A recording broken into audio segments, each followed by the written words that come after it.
The New World Translation, a Bible for Gnostic Christians. The New World Translation, NWT, 1984 Black Edition of the Bible, produced by the Watchtower Bible and Tract Society, has often been criticized by traditional Christian scholars. However, from a Gnostic perspective, this translation offers a unique and valuable lens through which to explore biblical texts. Its distinct rendering of certain passages aligns well with Gnostic theological frameworks, making it an ideal Bible for those who seek to understand the divine mysteries in light of Gnostic principles. Christ as the firstborn of creation.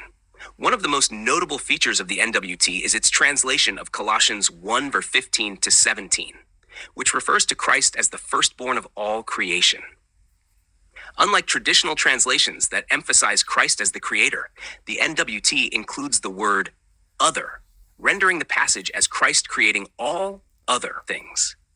This subtle adjustment harmonizes with Gnostic cosmology, where Christ, as an emanation of the divine Pleroma, stands at the apex of creation, yet distinct from the ultimate source, the Father. In Gnostic thought, Christ is often viewed as an aeon, a divine intermediary who bridges the material and spiritual realms. The NWT's phrasing supports this view, emphasizing Christ's role within creation rather than as the creator himself. This interpretation resonates with the Gnostic understanding of the cosmos, where multiple emanations or intermediaries participate in the divine act of creation. Divine oneness and the distinction of the Son. Another key feature of the NWT is its insistence on a clear distinction between the Father and the Son. Traditional Christian doctrine often merges the identities of the Father, Son, and Holy Spirit in the Trinity, which can obscure the unique roles of each. In contrast, the NWT emphasizes the Son's subordination to the Father, aligning with Gnostic teachings that recognize the ineffable Father as the ultimate source and Christ as a distinct yet divine emanation. For Gnostics, this distinction underscores the hierarchical nature of the divine realm. The NWT's rendering of passages such as John 14 verse 28, "The Father is greater than I am," reinforces this hierarchical relationship, reflecting the Gnostic view of Christ as a mediator who reveals the Father's will to humanity without conflating his identity with the Father. The material and the spiritual. Gnostic theology often portrays the material world as a lesser or flawed creation, distinct from the spiritual fullness of the Pleroma. The NWT's careful rendering of passages concerning creation and salvation provides a nuanced view that avoids the extremes of material glorification or outright condemnation. This balance allows Gnostic Christians to explore the interplay between the physical and spiritual realms while remaining true to the biblical text. For instance, the NWT's translation of John 1:1, which states, "The Word was a God," invites contemplation of the Logos as a distinct divine entity.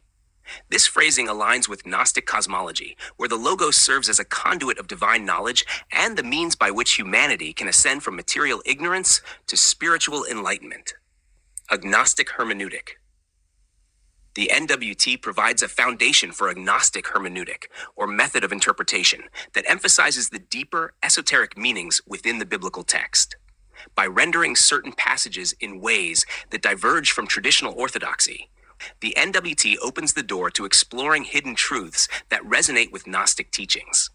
For example, Colossians 2:9, which describes Christ as containing all the fullness of the divine quality, rather than the fullness of deity, encourages a view of Christ as embodying divine attributes without being identical to the ultimate source.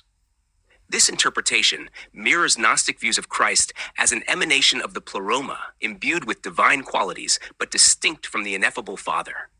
Sacred secrets and accurate knowledge. The NWT uniquely translates the term mystery as sacred secret, reflecting a focus on divine truths revealed progressively. Similarly, the Greek word aeon is translated as system of things, while the Hebrew word olam is rendered as time indefinite, emphasizing temporal and spatial concepts central to Gnostic thought.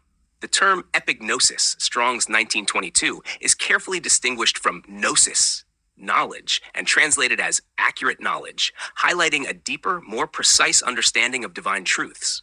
Additionally, the NWT's translation of John 17 verse 3 offers a Gnostic-friendly perspective. This means everlasting life, They're taking in knowledge of you, the only true God, and of the one whom you sent, Jesus Christ. This phrasing emphasizes intellectual and spiritual enlightenment as the key to salvation, resonating with the Gnostic emphasis on transcendent knowledge as the path to liberation from material existence. Some of these features have been removed in the new 2013 Gray edition. Conclusion. The New World Translation stands as a remarkable resource for Gnostic Christians seeking to engage with the biblical text through a lens that aligns with their theological perspectives. Its distinct translations of key passages encourage a view of Christ as a divine intermediary, emphasize the distinction between the Father and the Son, and support the exploration of spiritual truths beyond the confines of traditional orthodoxy. For those drawn to Gnostic Christianity, the NWT provides a valuable tool for deepening their understanding of the divine mysteries and navigating the spiritual journey from material limitation to the fullness of the Pleroma. Far from being a cause for contention, this translation can be embraced as a profound aid in the quest for Gnostic enlightenment. However, I would not advise anybody to study with the Jehovah's Witnesses, as they are a cult. A very dangerous cult